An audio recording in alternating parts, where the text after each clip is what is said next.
चंद्र भगवान की जय।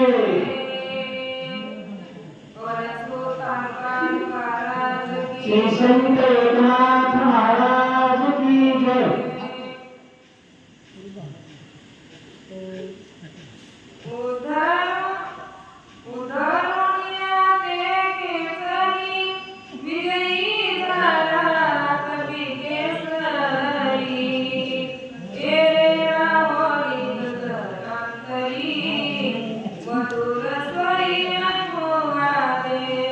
प्राप्त प्रसंगी गौरी पुत्रगणेशाला वंदन करून कौशल्या पुत्र प्रभू रामचंद्राला वंदन करून अंजनी पुत्र हनुमंतराला वंदन करून तसेच या ठिकाणी बसलेल्या सर्व श्रोत्यांचे चरणी नतमस्तक करून कथेला सुरुवात। आता नेमकं आम्हाला वेळ कमी आहे आणि सांगायचं जास्त, असं थोडक्यामध्ये रात्र थोडी सोयी फार अशा वेळेला आमची सेवा आहे, पण असो जास्त परिहार वगैरे देत नाही, परंतु अखंड हरिनाम सप्ताह अंतर्गत अधिक मासाच्या निमित्तानं या ठिकाणी असलेला लक्ष्मी शक्ती सोहळा या सोहळ्यासाठी उपस्थित सर्व भाविक सर्वांचे चरणी नतमस्तक होतो।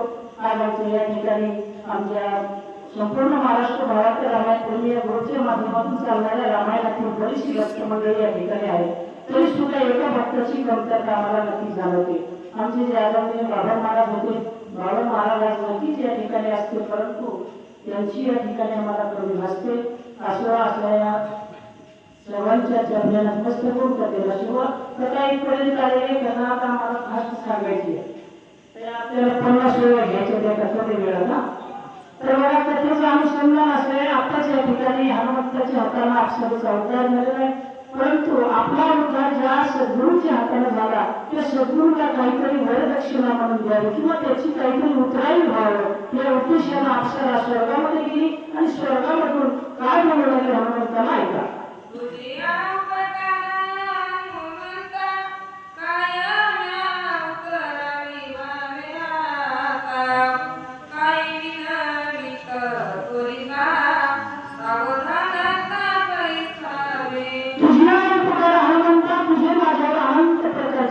कारण कितीतरी अनेक वर्ष मी या ठिकाणी पडले होते, परंतु तुझ्या स्पर्शाने तुझ्या पदस्पर्शाने या ठिकाणी माझा उद्धार झाला। माझे काहीतरी कर्तव्य आहे, त्या उपकाराची परतफेड करणे पुन्हा काहीतरी मला सांगायचे, हे मी सांगते ऐक म्हणजे।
मला काहीतरी बोलायची गोष्ट दिसली आणि ती तुला मला सांगायची। अप्सरा हनुमंताला आकाशामधून बोलू लागली।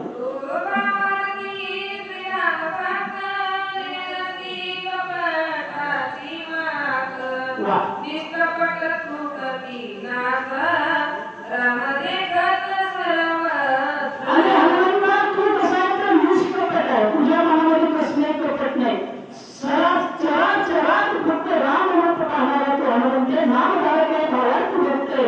तुला सांगतो मी या ठिकाणी काही करणार नाही, परंतु माझं जे कर्तव्य ते तुला सांगायचे। अप्सरा हनुमंतराला बोलवले।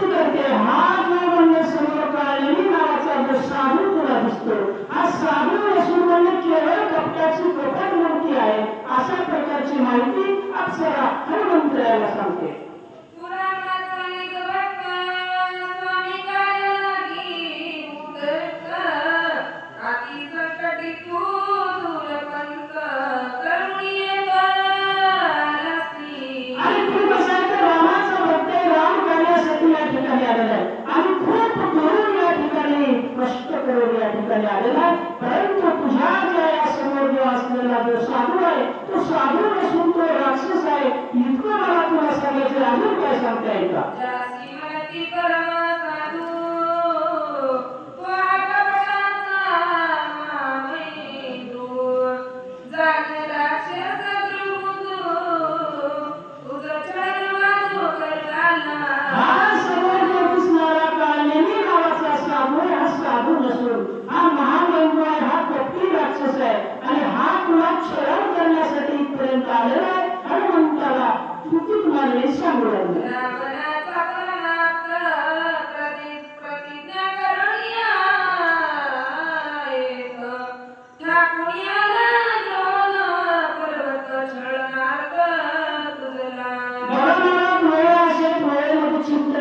सांगायला गेलं तर खूपच सांगता येते, परंतु आपल्याला वेळ कमी आहे. हे एका ओळीपुरतं सांगतो.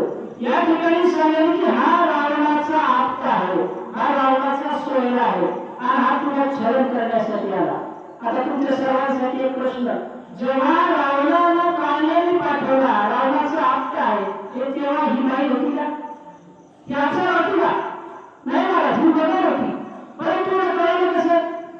तर हा कळण्याची जी शक्ती आहे ही फक्त सद्गुरूमध्ये असते, संतांच्या ठिकाणी असते. संतांच्या संगतीचा परिणाम तुला झाला म्हणून तुला सुद्धा ते ज्ञान झालं. ती जर एवढी ज्ञानी असेल तर हनुमंताला समजत नाही, हनुमंत कमी ज्ञानी आहेत का? परंतु कसं आहे, या ठिकाणी ती संबंधी रावणाच सापते, तुला कपट करायला आलेला आहे, तर हनुमंताला मी एक मागणी सांगते.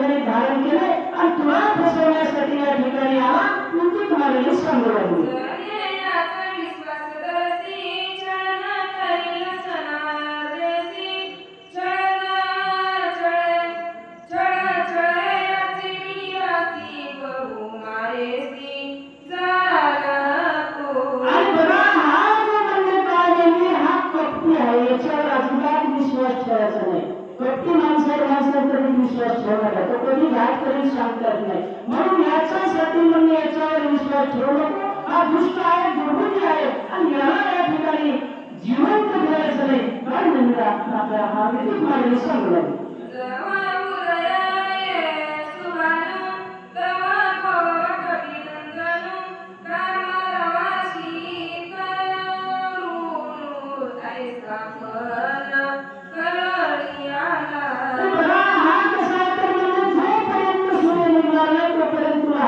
करण्यासाठी आलेला आहे आणि हा राजा रावणाकडून पण करून आलेला आहे. राजा रावणाने पण केलं तेव्हा ही बाई सुद्धा नव्हती, अप्सरा सुद्धा नव्हती, ही मदत होती. परंतु त्या ठिकाणी जे झालं त्याचं ज्ञान फक्त हनुमंताच्या पदस्पर्शाला या अप्सरेला आलं. अप्सरा हनुमंताला सांगू लागली,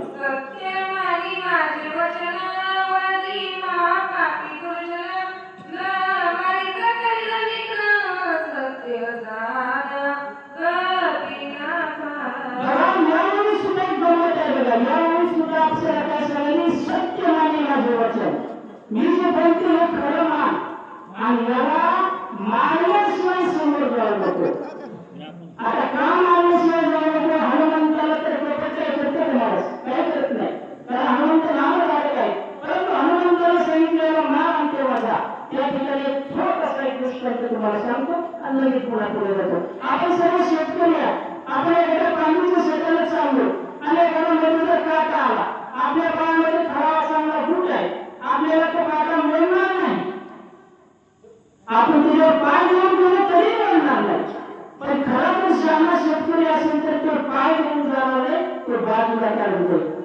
कारण का आपल्याला मिळणार नाही पण पाठी लागून येणाऱ्याला मिळण्याशिवाय राहणार नाही. तसा हा कपटी साधना आहे, तुला काही करणार नाही, तुला कपट त्याचं काही करू शकणार नाही. परंतु पाठी लागून येणाऱ्या दुसऱ्या साधूला छळण केल्याशिवाय राहणार नाही. याला जिवंत ठेवू नको. अप्सरा हनुमंताला बोलते,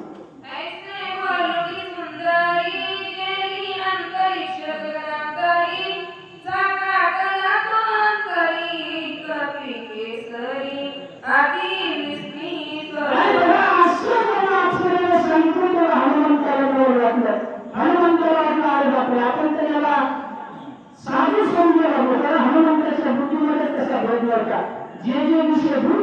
मानेचे भगवंत माणसाची जशी दृष्टी तशी सृष्टी किंवा जशी जशी अंतरवृत्ती तशी जगात असते अशा प्रकारची दृष्टी मला हनुमंताची म्हणून तर साधू दिसला नाही परंतु आपलं जेव्हा सांगितलं खरंच आपण काय तर त्या हनुमंताला विचार करावा लागले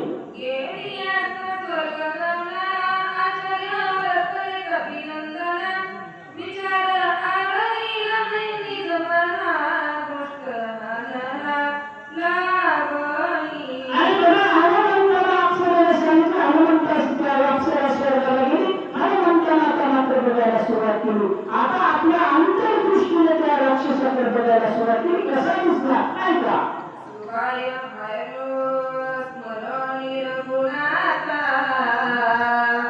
राक्षस दुष्ट अवलोकिता समूळ उडाली कपटता श्रीरामदूताचे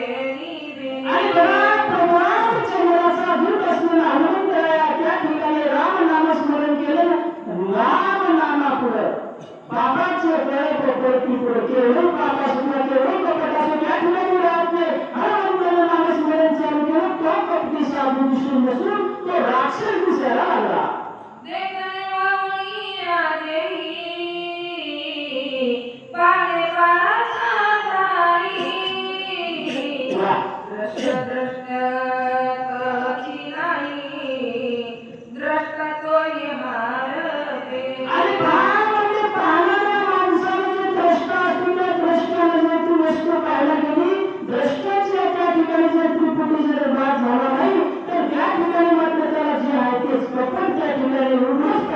अशा प्रकारे हनुमंताला तो भक्ती साधू दिसू लागला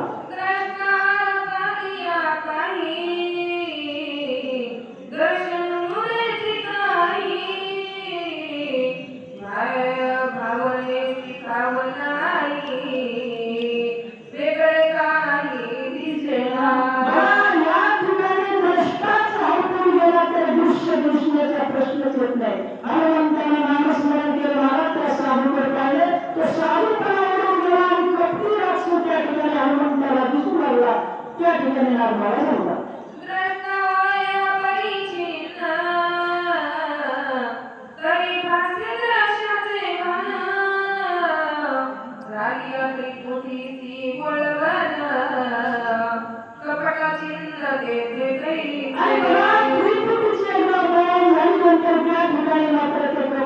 राहत नाही अशी अवस्था हनुमंताची नामस्मरण घेतल्यानंतर त्या काळाकडे पाहिल्यानंतर झाली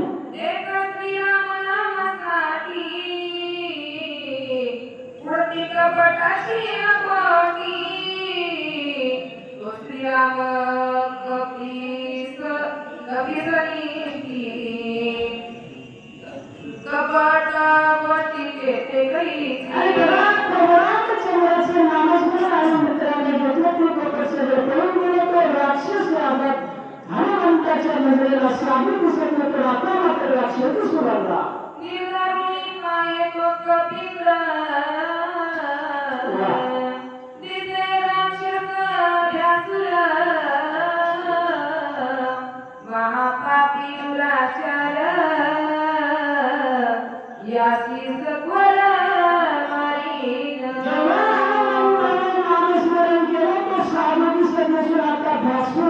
दिसू लागला आणि जेव्हा तो भस्म राक्षस दिसू लागला तेव्हा हनुमंताने विचार केला आता मात्र याला या ठिकाणी जिवंत ठेवायचं नाही हनुमंत विचार करता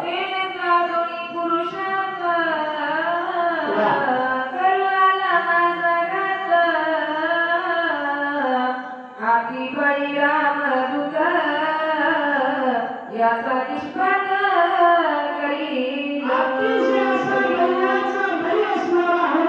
अतिशय बलवान होते हनुमंताने विचार केला याचा या ठिकाणी आपल्याला काटा काढण्याशिवाय समोर जायचं नाही याला मारण्याशिवाय जायचं नाही हनुमंताला विचार करतात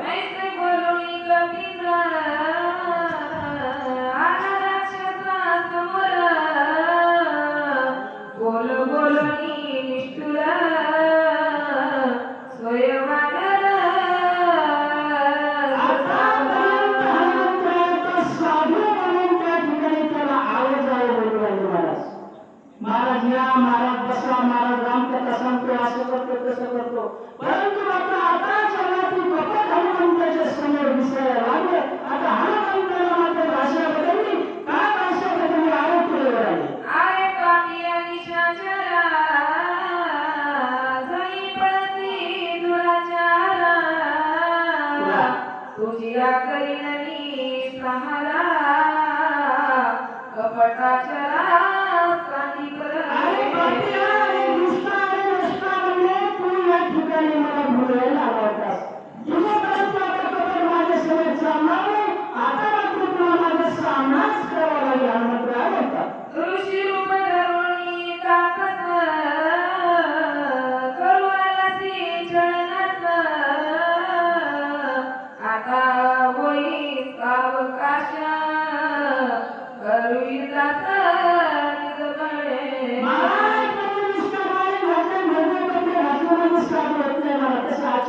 असं मोठमोठ्या मागे घालून आपल्या फाटल्या वापरवायमध्ये असा म्हणजे तू ऋषिकेश धारण केला पण खरा साधू नाही, तू कपटी आहे म्हणजे तू राक्षस आहे.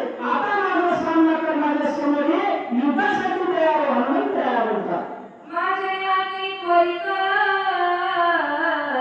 आजीन वाचसी विवेचित ऐसे जाणणी निश्चित करी पुरुषार्थ निज बळे. आता म्हणजे तू खरा असशील तर माझ्या समोर पुरुषार्थ करून दाखव. आता दाखवलं माझी काय ताकद आहे, तुझं काय बळ आहे. आता या ठिकाणी दुधाचं दूध आणि पाण्याचं पाणी होईल. आता मात्र तुला युद्धच करावं लागेल. समोर ये माझ्या हनुमंतराया एवढं. ऐसे बोलत मारुती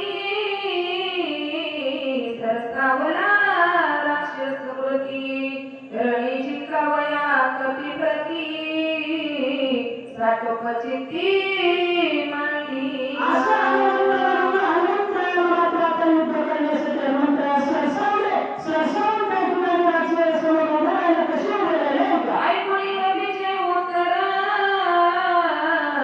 काढलेली निशाचर धरी कविक्राळ शरीर आती व्यासुर भासत. आता काय म्हणजे समजलं, आता आपलं काही खरं आपल्याला आपल्या मूळ स्वरूपात यावं लागतं. लगेच मूळ स्वरूपात आला, 11 विकराळ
सुधारला नाम हनुमंत कशा पद्धतीने गेले आणि काय करतात ते ओळखायचं का? लक्ष्मी आणि शाचर उडी गाली सत्वर झाले सल्ला चूर्ण शरीर कधी बारवरी काढता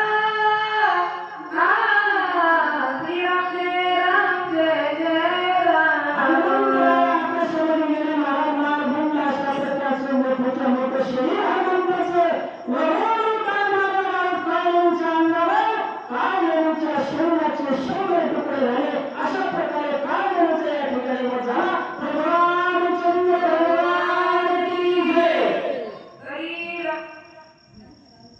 तरी राक्षसा कुरबडी आक्रते दिदली आलोळी कपी तुझी युद्ध समेली निरांगोळी करीन महाराज जिंक्याची फार मेल्याशिवाय जात नाही. माणूस मारला तरी सुद्धा आता बघा या कलियुगातले आम्हाला बरेचसे अनुभव आले. माणसं मार खाता खाता बरेच शेताच्या संदर्भात भांडण होते. काय ना आपल्या मला सगळं गावानिमित्त सगळं शिवनिमित्त त्याच्यावर घालतात आणि तरी म्हणतात तुझी मी बघतोच एकदा काय बघतो आता इथे 100 तुकडे झाले तरी सुद्धा काय नाही कुणाचं ते मारणारच हनुमंता काय नाही त्या ठिकाणी अशी भाषेचा वाढला. ऐसे बोलता राक्षसा भूमी आदळला करकशा निघा उठिला गौवसा पर्वतेश हनुमंताच्या उदरामुळे त्या ठिकाणी शेतचूर्ण झाला. 100 तुकडे झाले जोरात घाण त्यांचे शरीर त्या पृथ्वीतलावर पडलं आणि त्याचा एवढा मोठा आवाज झाला की ज्या ठिकाणी हा ब्रह्मागिरी पर्वत होता पर्वत सुद्धा दणावून गेला अशी अवस्था झाली. शब्द झाला की अद्भुत गंधर्व ते दिसला ते उठवलिया ते गावत पर्वती आणि असा अवस्था काळीच्या शरीराचा जन्मदिवशी झाला. सगळे झोपलेले माणसं उठले म्हणजे झालं त्या सकाळचा प्रसाद झाला तर काय अशा प्रकारे अवस्था झाली. त्या गंधर्वाच्या तुझ्या ब्रह्मागिरी पर्वतावर सगळे जागी झाले. कशा आवाज झाला काय झालं काय अवस्था झाली ऐका. गणकावतीला दुर्योधना जागे झाले सत्वर देवनिया शस्त्रास्त्र पर्वेंद्र शोधिकी आणि लगेच ते सर्व 1000 गंधर्व जागी झाले. लगेच मला कुठं आवाज आला कुठं आवाज आला सगळीकडे पर्वतावर पळायला लागले. कुठं कुठं त्या ठिकाणी शोध लागले ऐका. तव देखिला कपी केसरी भवतात वेळीला समरी वर्षकाती शास्त्रती दिशी माझी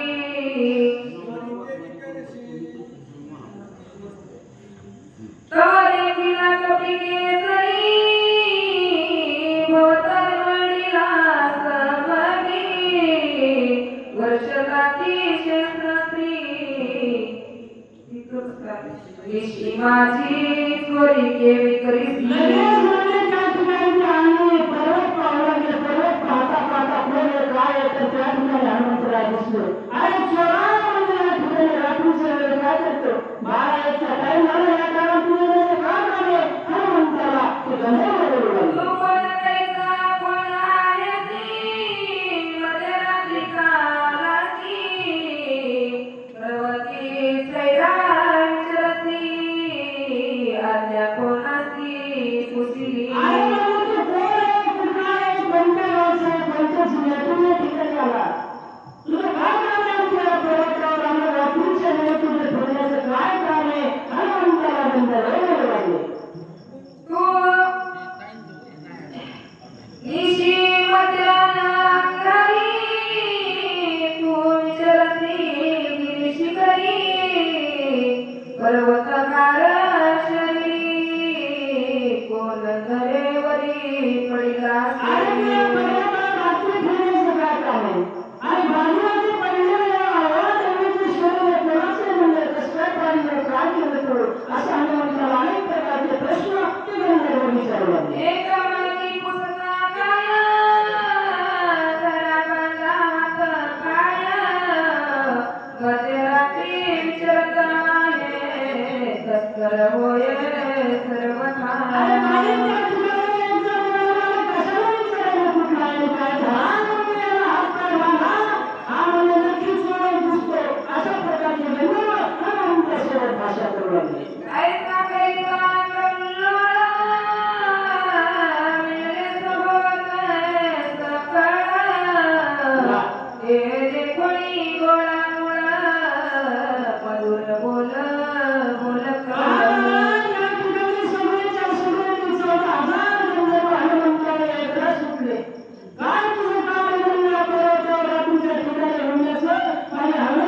राजधानी सुग्रीव राजा चुडामणी कैसारी नांदत रामाराम अतिशय नम्र भाषेमध्ये हनुमंताला उत्तर द्यायला सुरुवात केलं. उत्तर देत असताना कलियुगामध्ये शरीरापासून सांगतात मला मी या अमक्या गावचा, मी पंचा, मी असा, मी तसा. हनुमंताला स्वतःचा परिचय देताना दक्षिणेकडे किष्किंधेची राजधानी आहे, दक्षिणेला त्या राजधानीमध्ये चुडामणी अशा प्रकारचा राजा सुग्रीव आहे. आता चुडामणी या शब्दाचा अर्थ एका वाक्यात सांगताना पुढे जातो. चुडामणी कशाला म्हणावं, चुडामणी राजा कशाला म्हणावं. आपल्या भारतामध्ये पंतप्रधान स्वर्गवासी लाल बहादूर शास्त्री एक पंतप्रधान होऊन गेले. मला त्या काळात त्यांना 75 रुपये पगार होता. 75 रुपये पगार असताना तो शेजारी बाईने म्हणजे मला 25 रुपये उसले द्या. त्यांच्या पत्नीला म्हणून त्यांच्या पत्नीला काय केलं, 25 रुपये त्या बाईला दिले. 25 रुपये घेऊन गेले, दुसऱ्या दिवशी आणून दिले. पण आणून देताना लाल बहादूर शास्त्री पाहिलं. म्हणजे काय झाले, पैसे कुठे कसं काय दिले. ते म्हणजे आपल्याकडून काय उसले घेतले होते, पण म्हणजे तुझ्यावर आले कसे, नाही तुमच्याच खिशातून काट कसं करून ठेवले होते. म्हणजे याचा अर्थ म्हणजे मला 75 रुपये पगार लागतो, 25 रुपये उरतात म्हणजे मला 50च पाहिजे. दुसऱ्या दिवशी सरकारकडे त्यांनीच अर्ज केला, बाबा माझी पगार 75 वरून 25 म्हणजे 50 करा, मला 25 रुपये लागत नाही, कारण शिल्लक राहिले. त्याच्या राजाला म्हणतात चुडामणी राजा. अशा प्रकारचा सुरू हा चुडामणी राजा आहे आणि किष्किंधेला राहतो. अशा प्रकारच्या हनुमंताला स्वतःची वर द्यायला सुरुवात केली. त्यासी सखे श्रीरामाची स्वामी माई श्रीरामाची कलमदार पिले भक्तीची वानराची अति प्रेम आणि आज तो म्हणजे किष्किंधेला असणारा राजा सुग्रीव आहे, त्याचे सख्य म्हणजे प्रभू रामचंद्राचे आहे. आणि त्या श्री रामचंद्राची सख्य असल्यानंतर या प्रकारची अशा प्रकारची माहिती हनुमंत या बोलवली. राम रावणाचे युद्ध झाल्या की दारुण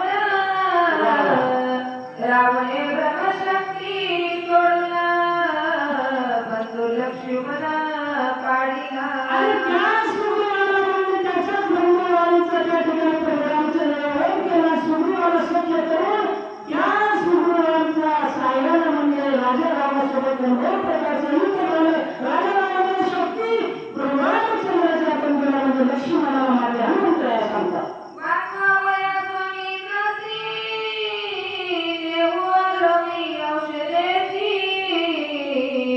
विघ्न न करावे आम्हासी रमण तुम्हासी आणि निकट त्या बंधू लक्ष्मणाला वाचवण्यासाठी मी औषधी न्यायला या पर्वतावर आलेलो. तुम्हाला विनंती आहे, मला विघ्न करू नका.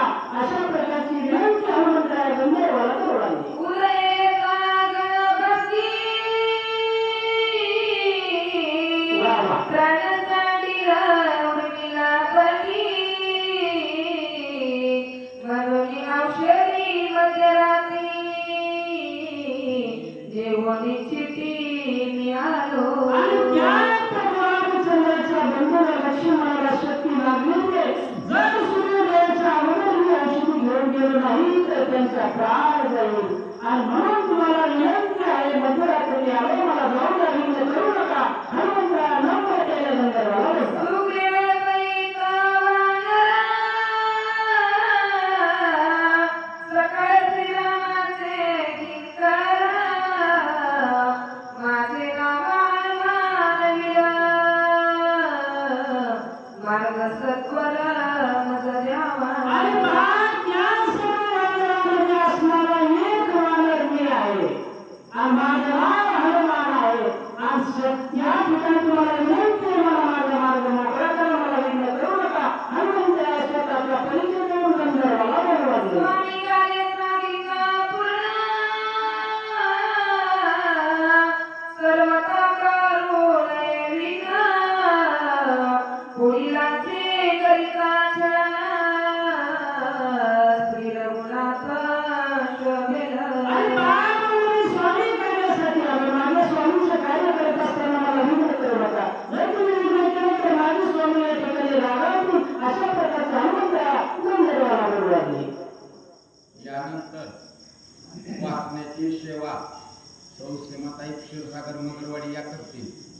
पिक्चर म्हणून वाघमारे वाघोळगाव हे करतो चला